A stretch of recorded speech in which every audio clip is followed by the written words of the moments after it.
ఆవిర్భావ దినోత్సవం గతసారి జరిగినప్పుడు నాగబాబు అక్కడ ఇచ్చిన పిలుపే చాలా పెద్ద దుమారం లేవనెత్తి ఇదంతా కూడా అయింది.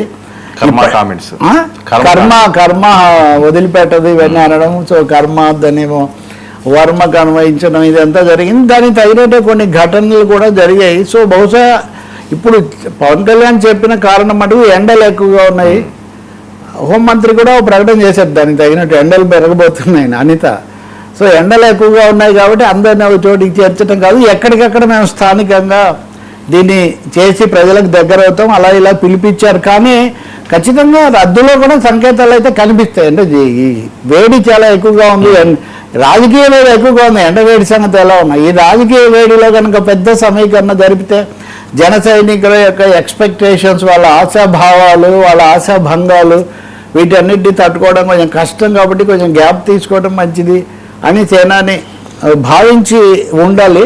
దీని ద్వారా సభ జరిపిన దానికంటే జరపకపోవడం ద్వారా ఎక్కువ సంకేతం ఇచ్చాడనేది మనం చెప్పాల్సి ఉంటుంది.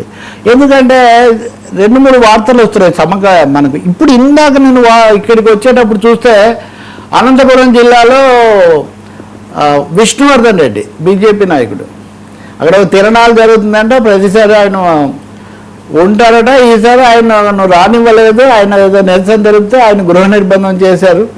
ఆయన చాలా తీవ్ర నిరసన, మమ్మల్ని రానివ్వరా, దేవుడి దగ్గర రాజకీయాలు చేస్తారని ఆయన అంటున్నాడు.